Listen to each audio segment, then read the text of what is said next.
الحمد لله رب العالمين عدد خلقه ورضا نفسه وزينة عرشه ومداد لكلماته أما بعد فقد قال الله تبارك وتعالى في القرآن المجيد والفرقان الحميد أعوذ بالله من الشيطان الرجيم بسم الله الرحمن الرحيم يا أيها النبي قل لأزواجك وبناتك ونساء المؤمنين يدنين عليهن من جلابيبهن وقال النبي صلى الله عليه وسلم إذا لم تستحي فاصنع ما شئت أو كما قال عليه الصلاة والسلام صدق الله العظيم. جاری ہے زمانے میں فیضان خدیجہ کا، جاری ہے زمانے میں فیضان خدیجہ کا، لاریب ہے امت پر احسان خدیجہ کا. لے جاؤ میری دولت احمد کو ستاؤ مت، لے جاؤ میری دولت احمد کو ستاؤ مت، ہاں عام اعلان عرب میں خدیجہ کا. صاحب صدر محترم اساتذہ اکرام اور دور دراز سے تشریف لانے والے مہمان نظام اور میرے ہم سفر ساتھیوں، جیسا کہ آپ سب جانتے ہیں آج مجھے جس موضوع پر لب کشائی کرنے کا موقع ملا ہے وہ موضوع حضرت خدیجہ رضی اللہ عنہا کی سیرت ہے. دعا کرے اللہ مجھے راست گوئی کی توفیق بخشے. میرے ساتھیوں اور زمانے کی خواتین ام المؤمنین سیدہ حضرت خدیجہ رضی اللہ عنہا کے مقام و عظمت پر فخر مباحات کرتے ہیں. دنیا کی عظیم ترین ہستی کو بھی ان کی زندگی پر فخر تھا. دین خدا پر احسانات ہمیشہ زبان پر رہے. کوئی خاتون اس بیوی کی ہمسری نہیں کر سکتی جنہیں اللہ کے پیارے نبی کی پہلی شریک حیات ہونے کا اعزاز ملا، اور یہ ایسا اعزاز تھا جس نے آپ رضی اللہ تعالی عنہ کی زندگی میں نبی صلی اللہ علیہ وسلم نے کسی کو شریک نہ کیا. 25 سال کائنات کی عظیم ترین ہستی کی واحد شریک سفر حضرت خدیجہ بنت خویلد تھے، جبکہ باقیہ 13 سال 11 امہات المؤمنین حضور صلی اللہ علیہ وسلم کے حرم میں شامل ہوئے. صاحب صدر اور معزز سامعین اکرام، ام الخواتین ظاہرہ کی عظمت و فضیلت کا اندازہ اس سے ہو سکتا ہے محمد صلی اللہ علیہ وسلم نے جب فرض نبوت ادا کرنا چاہا تو فضائے عالم سے ایک آواز بھی آپ کی تائید میں اٹھی. کوہ ہرا، وادی عرفات، جبل فاران، یا تمام جزیرۃ العرب. آپ کی آواز سن کر تصویر بنا ہوا تھا، لیکن اس عالمگیر خاموشی میں صرف ایک آواز تھی جو فضائے مکہ میں تموج پیدا کر رہی تھی.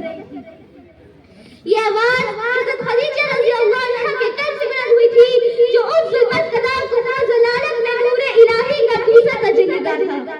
اس پر ایک شعر کہتے ہیں، ہے عزم و ہمت کی جا خدیجہ، ہے عزم و ہمت کی جا خدیجہ، خلوص و نیت کی شاہ خدیجہ. خدا نے تجھ کو وہ شان دی ہے، بنی تو امت کی ماں خدیجہ. وفا کی اعلیٰ مثال ہو تم، وفا کی اعلیٰ مثال ہو تم، ہو سلام تم پر ہو ماں خدیجہ. خدا کی رحمت کے پھول برسے ہے تیری قربت جان خدیجہ. ساتھیوں، مسند احمد میں روایت ہے کہ ایک مرتبہ محمد صلی اللہ علیہ وسلم خدیجہ رضی اللہ عنہا سے فرماتے ہیں، با خدا میں کبھی لات و عزا کی پرستش نہ کروں گا.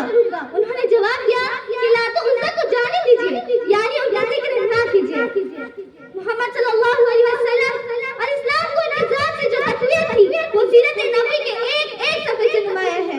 ابن ہشام میں وہ اسلام کے متعلق محمد صلی اللہ علیہ وسلم کی سچی مشرکار تھی. محمد صلی اللہ علیہ وسلم سے جو ان کو محبت تھی وہ اس سے ظاہر ہے کہ باوجود اس دولت و ثروت کے جو ان کو حاصل تھی محمد صلی اللہ علیہ وسلم کی خدمت میں خود پیش کرتی تھی. محمد صلی اللہ علیہ وسلم کو زید بن حارثہ سے سخت محبت تھی، لیکن وہ مکہ میں غلام کی حیثیت سے رہتے تھے. خدیجہ نے ان کو آزاد کرایا اور اب وہ کسی دنیاوی رئیس کے خادم ہونے کے بجائے شہنشاہ رسالت صلی اللہ علیہ وسلم کی غلام تھی. سامعین اکرام، میرے اسلام کے شہزادیوں، یہ ہے صحابہ رضی اللہ عنہ کی زندگی، یہ ہے ام المؤمنین حضرت خدیجہ رضی اللہ عنہ کی سیرت کہ جن کی سیرت پر ملائکہ بھی سلام بھیجتے ہیں. دنیا کی عظیم ترین ہستی کو جن کی زندگی پر فخر تھا. لیکن میرے ساتھیوں، آج کا ہمارا معاشرہ بھی ہدایت کی طرف بڑھتا ہوا نظر آ رہا ہے. آج ہماری مائیں بہنیں ٹک ٹاک اور انسٹاگرام پر اپنی جسم کی نمائش کرتی نظر آ رہی ہے.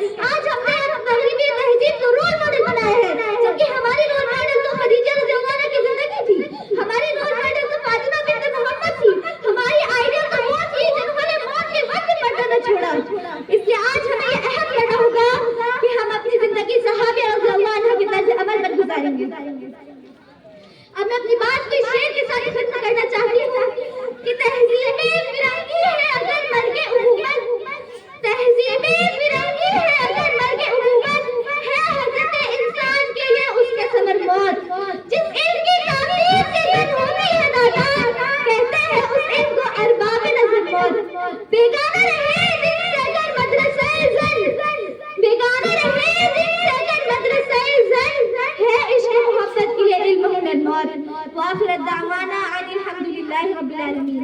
السلام علیکم۔